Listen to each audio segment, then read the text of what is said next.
दोस्तों नमस्कार। सीटेट में जो इम्पोर्टेंट टॉपिक्स हैं उसको हम डिस्कस कर रहे हैं दोस्त। यहाँ पर मधुमक्खी से रिलेटेड हम लोग सवाल तो करेंगे ही करेंगे।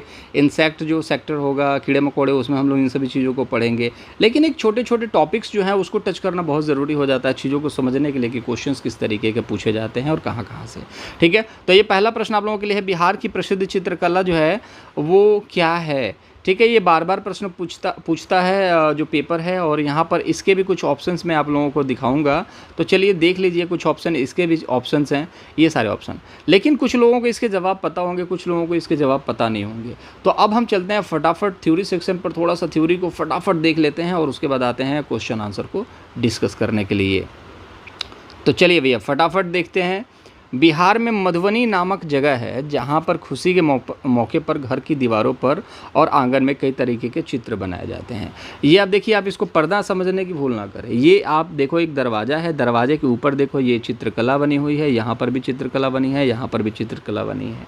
ठीक है, चलिए ये चीज़ देख ली। तो ये जो जगह पर चित्र बनाए जाते हैं, अब ये चित्र बनाए कैसे जाते हैं भैया, क्या क्या इंग्रेडिएंट्स होते हैं उसको देखिए। चित्र जो है वो पीसे हुए चावल के घोल में रंग मिला करके बनाए जाते हैं। जैसे आटे को पीस दिया जाता है, वैसे चावल को सिलवट्टे पर पीसा जाए या फिर जाते होंगे आटा चक्की में, वहाँ पर पिसवा करके उसमें रंग मिला दिया जाता है। ठीक है, उसके बाद क्या क्या करते हैं, और इन रंगों में नीम भी डाल दी जाती है भैया, हल्दी भी डाल दिया जाता है, फूल भी डाल दिया जाता है, पेड़ों के रंग आदि का भी इस्तेमाल किया जाता है। ये सारी चीज़ें डाली क्यों जाती है, ताकि रंग ख़राब ना हो जल्दी से। ठीक है, अब नॉर्मल अगर आप कहीं ना कहीं चावल लगा दोगे तो कुछ टाइम के बाद वो सूख करके झड़ के गिर सकता है, लेकिन इनके अंदर कुछ अलग स्पेशलिटी है, तभी तो जा करके इसको एनसीईआरटी के बुक्स में रखा गया है। तो कुल मिला जुला के नीम हल्दी, क्योंकि कीड़े मकोड़े ना लगें उन तस्वीरों को, उन चित्रों को, इसलिए नीम हल्दी फूल पेड़ों के रंग भी यहाँ पर इस्तेमाल किए जाते हैं। ठीक है, चित्रों में इंसान के भी फ़ोटोज़ यहाँ पर देखने को मिलेंगे, इंसान भी देखेंगे, जैसे ये इंसान दिख रहा है आपको। ठीक है, जानवर भी देखने को मिलेंगे, इधर कहीं जानवर है क्या, कहीं होगा जानवर। ठीक है, चलो पेड़ भी देखने को मिलेंगे, फूल, पक्षी और मछली आदि जंतु साथ में बनाए जाते हैं। ठीक है, आगे चल के देखते हैं। मतलब कहने का मतलब है कि हर एक चीज़ वहाँ पर देखा जाएगा, ऐसा नहीं है कि भेदभाव किया जाएगा, सिर्फ इंसान है तो इंसानों की तस्वीर, एक डाइवर्सिटी देखने को मिल जाती है उन चित्रों के अंदर। मधुबनी चित्रकला बहुत पुरानी चित्रकला है और अपने ज़िले के नाम पर ही पड़ी है। तो यहाँ पर देखिए, मधुबनी नामक एक जगह है और वहाँ पर खुशी के मौके पर दीवारों पर बनाया जाता है, इसीलिए मधुबनी चित्रकला जो है बहुत पुरानी चित्रकला है, इसको याद रखेंगे। ठीक है, तो बिहार में सबसे फेमस कौन सी है, मधुबनी चित्रकला। चलिए, बिहार में मधुमक्खी पालन का सही समय जो है अक्टूबर से लेकर के दिसंबर तक का होता है, इसको भी आप लोगों ने सीख लिया।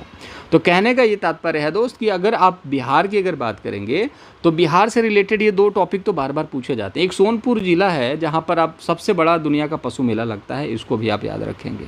ठीक है, तो ये कुछ इंपॉर्टेंट टर्म्स थे जो कि आप लोगों ने यहाँ पर डिस्कस किया। चलिए फटाफट क्वेश्चन आंसर सेट लगाते हैं। बाकी चैनल को अगर टॉपिक अच्छा लग रहा है, कंटेंट अच्छा लग रहा है, अपडेटेड कंटेंट मैं दे रहा हूँ आपको, तो चैनल को सब्सक्राइब ज़रूर कीजिएगा, दोस्तों के साथ शेयर कीजिएगा। कोई सजेशन है, सुझाव है तो कमेंट बॉक्स में ज़रूर बताइएगा। अच्छा लगे तो भी बताइए, ना अच्छा लगे तो भी बताइए। तो चलिए, ये क्वेश्चंस थे, हम लोग इसको डिस्कस करते हैं। बिहार की प्रसिद्ध चित्रकला कौन सी है, तो मैंने आपको बताया कलमकारी चित्रकला कहाँ की है, आंध्र प्रदेश की है, बार बार पूछा गया प्रश्न है। मधुबनी बिहार की है। ठीक है, वर्ली चित्रकला महाराष्ट्र की है और फुलकारी चित्रकला पंजाब की है।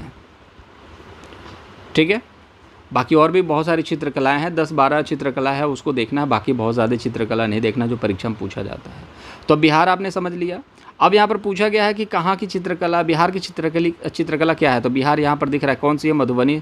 फटाफट इसको राइट आंसर करेंगे, मधुबनी चित्रकला कहाँ की है, बिहार के। आंसर नंबर 2 जो होगा राइट आंसर हो जाएगा। चलिए अगला प्रश्न देख लेते हैं कि मधुमक्खी पालन का सबसे अच्छा समय क्या होता है। ठीक है, तो नवंबर से दिसंबर, या फिर सितंबर से दिसंबर, या फिर अक्टूबर से दिसंबर, या फिर जनवरी से मार्च। तो सिंपल सी बात है भैया, कहाँ पर होता है, अभी हम लोगों ने डिस्कस करा, 3 महीने का ड्यूरेशन होता है। दिसंबर को मिडिल में रखना, 3 महीने पीछे चले जाना, तो दिसंबर, नवंबर, अक्टूबर। ठीक है, तो सिंपल सी बात है, अक्टूबर से लेकर के दिसंबर तक। तो ये कुछ इंपॉर्टेंट क्वेश्चन थे जिसको हम लोगों ने डिस्कस करा है, जो परीक्षा में बार बार पूछा गया है। इससे रिलेटेड हम लोग, चित्रकला से रिलेटेड हम लोग एक सेपरेट चैप्टर पढ़ेंगे। ये तो अभी टॉपिक चल रहा है, जैसे बिहार टॉपिक है, अभी राजस्थान, जयपुर, राजस्थान के बारे में डिस्कस कर लेंगे, केरल के बारे में डिस्कस कर लेंगे। लेकिन केरल से रिलेटेड बहुत सारी चीज़ें हैं। केरल के जो टैपियोका आता है वो कहाँ पर आता है, वो फूड के अंदर आता है। केरल के अंदर कुछ झीलें हैं, कुछ नौका दौड़ होता है, कुछ वहाँ पर भाषाएं हैं तो वो सब भाषाओं के सेगमेंट में आ जाएंगी। बहुत सारी चीज़ें हैं, बहुत सारे मंदिर हैं, वो भी आपके मंदिरों के अंदर आ जाएंगे। तो कुछ चैप्टर होंगे जो हम लोग अभी थोड़े दिन बाद डिस्कस करने वाले हैं। अभी फॉर्म वगैरह भर जाने दो, उसके बाद रेगुलर तरीके से चीज़ें स्टार्ट होंगी। ठीक है, अपना बहुत ज़्यादा ख्याल रखेंगे, चैनल को सब्सक्राइब करेंगे। अगर अच्छा लगा हो कोई चीज़, अगर अच्छा लग रहा हो आपको, तो ज़रूर कमेंट बॉक्स में बताइएगा। इससे मोटिवेशन मिलता है कि वीडियोज़ को और अपडेट किया जाए और मेहनत की जाए। ठीक है, बाकी इच्छा आपकी है।